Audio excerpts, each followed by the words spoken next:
उषा काल की तरोताज़ा शुभ नमस्ते के साथ आप सभी का स्वागत है बानी क्लासेस में। और आज हम क्षितिज से राम वृक्ष बेनीपुरी द्वारा रचित बाल गोविंद भगत को पढ़ने वाले हैं। उससे पहले हम इस लेखक के बारे में थोड़ा पढ़ लेते हैं, थोड़ी जानकारी लेते हैं। राम वृक्ष बेनीपुरी नाम से ही आपको लग रहा होगा, बेनीपुरी एक जगह का नाम है। वो नाम इनके नाम के साथ जोड़ा गया है क्योंकि बेनीपुर एक जगह है।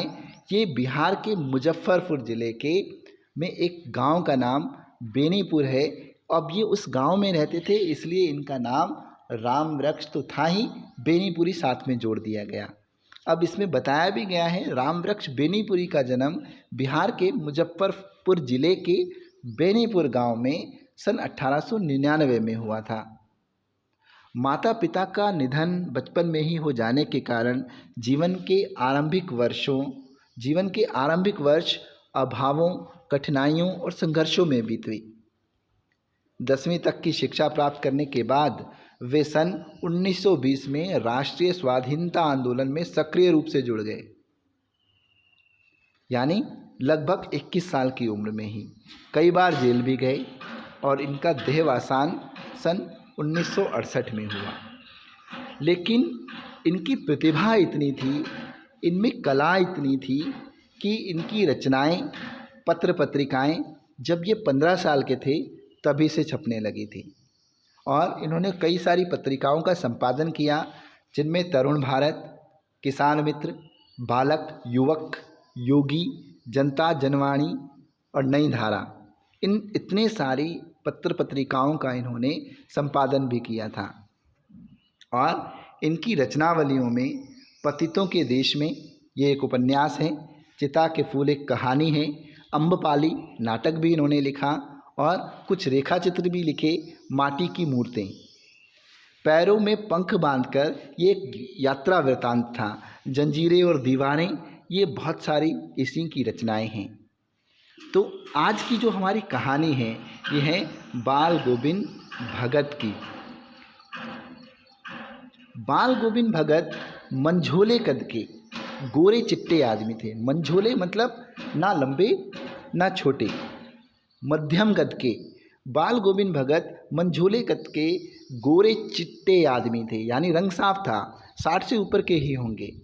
बाल पक गए थे, दाढ़ी, लंबी दाढ़ी या जटाजूट तो नहीं रखते थे, किंतु हमेशा उनका चेहरा सफ़ेद बालों से ही जगमग किए रहता। कपड़े बिल्कुल कम पहनते, कमर में एक लंगोटी मात्र, सिर में कबीर पंथियों की सी कनपट्टी टोपी। जब जाड़ा आता एक काली कमली ऊपर से ओढ़े रहते, मस्तक पर हमेशा चमकता हुआ रामानंदी चंदन, जो नाक के एक छोर से ही औरतों के टीके की तरह शुरू होता।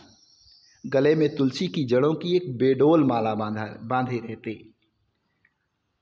ऊपर की तस्वीर से यह नहीं माना जाए कि बाल गोविंद भगत साधु थे। ऊपर की तस्वीर यानी ऊपर जो इन्होंने वर्णन किया है, तस्वीर से सेंस ऊपर के वर्णन से है। ऊपर की तस्वीर से यह नहीं माना जाए कि बाल गोविंद भगत साधु थे, नहीं, बिल्कुल गृहस्थ। उनकी गृहिणी की तो मुझे याद नहीं, उनके बेटे और पतोहू को तो मैंने देखा था। थोड़ी खेती बाड़ी भी थी, एक अच्छा साफ सुथरा मकान भी था। किंतु खेती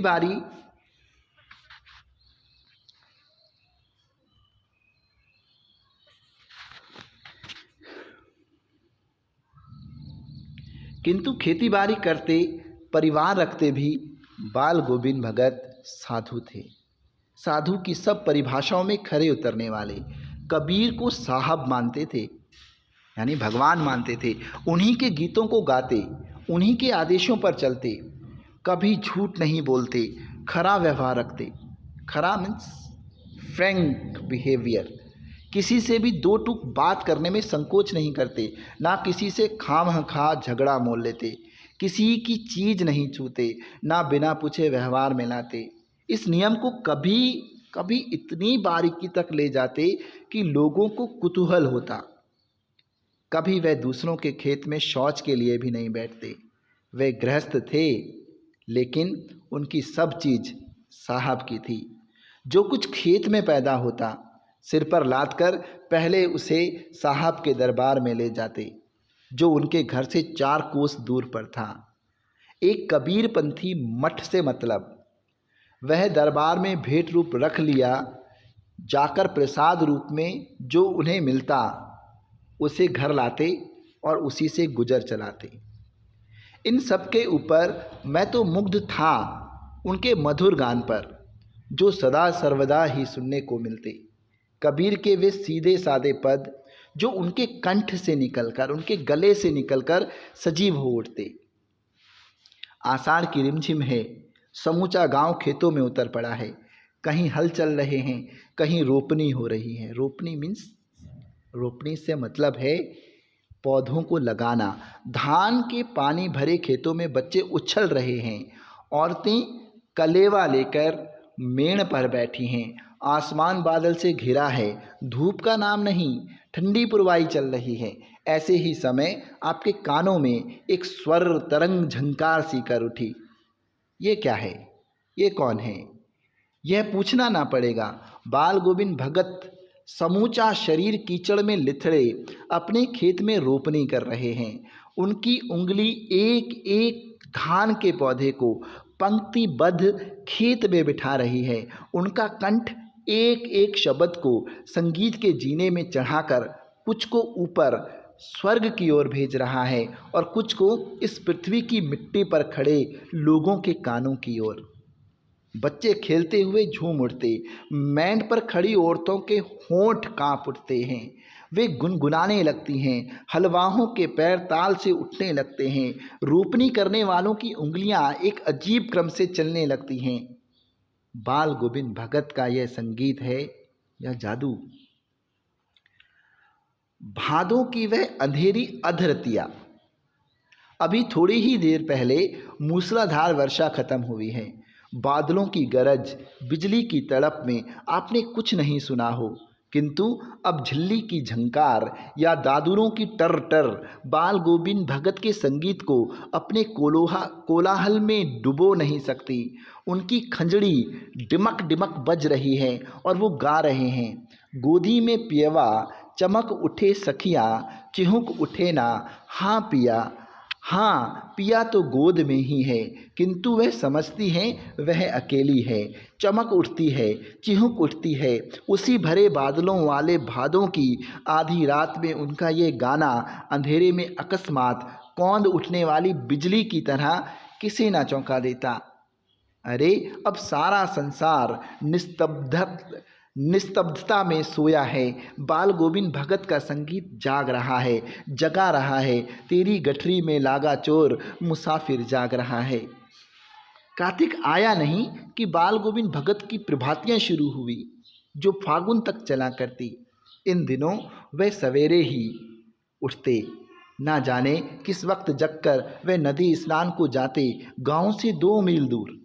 वहाँ से नहा धोकर लौटते और गांव के बाहर ही पोखरे के ऊंचे भिंडे पर अपनी खिंजड़ी लेकर जा बैठते और अपने गाने टेरने लगते। मैं शुरू से ही देर तक सोने वाला हूँ, किंतु एक दिन माघ की उस दांत किटकिटाने वाली भोर में भी उनका संगीत मुझे पोखरे पर ले गया था। अभी आसमान के तारों के दीपक बुझे नहीं थे।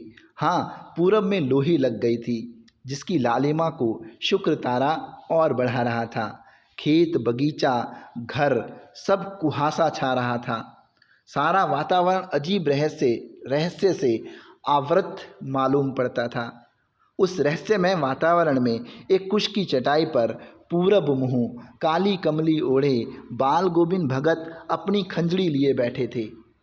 उनके मुंह से शब्दों का तांता लगा था। उनकी उंगलियां खंजड़ी पर लगातार चल रही थी। गाते गाते इतने मस्त हो जाते, इतने सुरूर में आते, उत्तेजित हो उठते कि मालूम होता अब खड़े हो जाएंगे। कमली तो बार बार सिर से नीचे सरक जाती। मैं जाड़े से कपकपा रहा था, किंतु तारे की छाँव में भी उनके मस्तक में श्रम बिंदु जब तक चमक ही पड़ते। गर्मियों में उनकी संझा कितनी उमस भरी शाम को न शीतल करती। अपने घर के आंगन में आसन जमा बैठते। गांव के उनके कुछ प्रेमी भी जुट जाते। खंजड़ियों और करतालों की भरमार हो जाती। एक पद बाल गोविंद भगत कह जाते। उनकी प्रेमी मंडली उसे दोहराती, तेहराती। धीरे धीरे स्वर ऊंचा होने लगता, एक निश्चित ताल, एक निश्चित गति से।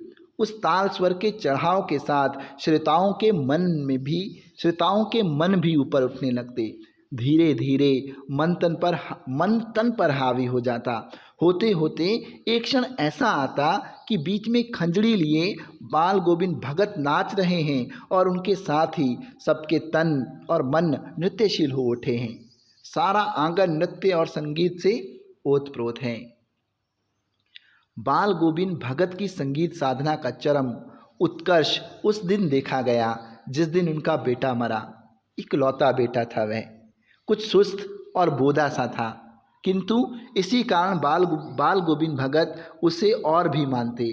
उनकी समझ में ऐसे आदमियों पर ही ज़्यादा नज़र रखनी चाहिए या प्यार करना चाहिए, क्योंकि ये निगरानी और मोहब्बत के ज़्यादा हकदार हैं। बड़ी साध से उसकी शादी कराई थी। पतोहू बड़ी ही सुभग और सुशील मिली थी। घर की पूरी प्रबंधिका बनकर भगत को बहुत कुछ दुनियादारी से निर्वृत्त कर दिया था उसने। उनका बेटा बीमार है, इसकी खबर रखने की लोगों को कहाँ फुर्सत, किंतु मौत तो अपनी ओर सबका ध्यान खींचकर ही रहती है। हमने सुना बाल गोविंद भगत का बेटा मर गया। कुतूहलवश उनके घर गया, देखकर दंग रह गया। बेटे को आंगन में एक चटाई पर लिटाकर एक सफ़ेद कपड़े से ढांक रखा है। वह कुछ फूल तो हमेशा ही रोपते रहते। उन फूलों में से कुछ तोड़कर उस पर बिखरा दिए हैं, फूल और तुलसी दल भी। सिरहाने एक चिराग जला रखा है और उसके सामने जमीन पर ही आसन जमाए गीत गाए चले जा रहे हैं। वही पुराना स्वर, वही पुरानी तल्लीनता। घर में पतोहू रो रही है, जिसे गांव की स्त्रियां चुप कराने की कोशिश कर रही हैं, किंतु बाल गोविंद भगत गाए जा रहे हैं। हाँ, गाते गाते कभी कभी पतोहू के नज़दीक भी जाते और उसे रोने के बदले उत्सव मनाने को कहते। आत्मा परमात्मा के पास चली गई, विरहनी अपने प्रेमी से जा मिली। भला इससे बढ़कर आनंद की कौन बात। मैं कभी कभी सोचता कि पागल तो नहीं हो गए, किंतु नहीं, वह जो कुछ कह रहे थे उसमें उनका विश्वास बोल रहा था। वह चरम विश्वास जो हमेशा ही मृत्यु पर विजय होता आया है। बेटे की क्रियाक्रम में तूल नहीं किया, पतोहू से ही आग दिलाई उसकी, किंतु जो ही श्राद्ध की अवधि पूरी हो गई, पतोहू के भाई को बुलाकर उसके साथ कर दिया, यह आदेश देते हुए कि उसकी दूसरी शादी कर देना। इधर पतोहू रो रो कर कहती, मैं चली जाऊंगी तो बुढ़ापे में कौन आपके लिए भोजन बनाएगा, बीमार पड़े तो कौन एक चुल्लू पानी भी देगा। मैं पैर पड़ती हूँ, मुझे अपने चरणों से अलग नहीं कीजिए। लेकिन भगत का निर्णय अटल था, तू जा, नहीं तो मैं ही इस घर को छोड़कर चल दूंगा। यह थी उनकी आखिरी दलील, और इस दलील के आगे बेचारी की क्या चलती। बाल गोविंद भगत की मौत उन्हीं के अनुरूप हुई। वह हर वर्ष गंगा स्नान करने जाते। स्नान पर उतनी आस्था नहीं रखते जितना संत समागम और लोक दर्शन पर। पैदल ही जाते। करीब 30 कोस पर गंगा थी। साधु को संबल लेने का क्या हक, और गृहस्थ किसी से भिक्षा क्यों मांगे। अतः घर से खाकर चलते तो फिर घर पर ही लौटकर खाते। रास्ते भर खंजड़ी बजाते, गाते, जहाँ प्यास लगती पानी पी लेते। 4-5 दिन आने में लगते, किंतु इस लंबे उपवास में भी वही मस्ती, वही बुढ़ापा आ गया था, किंतु टेक वही जवानी वाली। इस बार लौटे तो तबीयत कुछ सुस्त थी। खाने पीने के बाद भी तबीयत नहीं सुधरी। थोड़ा बुखार आने लगा, किंतु नेम व्रत तो छोड़ने वाले नहीं थे। वही दोनों जून गीत, स्नान ध्यान, खेती बाड़ी देखना। दिन दिन खींचने लगे। लोगों ने नहाने धोने से मना किया, आराम करने को कहा, किंतु हंसकर टाल देते। उस दिन भी संध्या में गीत गाए, किंतु मालूम होता जैसे तागा टूट गया हो। माला का एक एक दाना बिखरा हुआ हो। भोर में लोगों ने गीत नहीं सुना, जाकर देखा तो बाल गोविंद भगत नहीं रहे, सिर्फ उनका पंजर पड़ा है। ये एक भक्त की कहानी है, ये आपको बहुत अच्छी लगी होगी। और ऐसे भक्त इस दुनिया में बहुत कम पैदा होते हैं जिनका ईश्वर पर, उस भगवान पर असीम विश्वास होता है, जिसको कोई भी डिगा नहीं सकता। जिसके बेटे की मौत हो गई हो, वो अपनी बहू को ये कहे कि आप इस पर खुशी मनाओ कि उसकी आत्मा आज परमात्मा से जाकर मिली है। आपको अगर ये कहानी अच्छी लगी हो तो लाइक और कमेंट करना ना भूलें।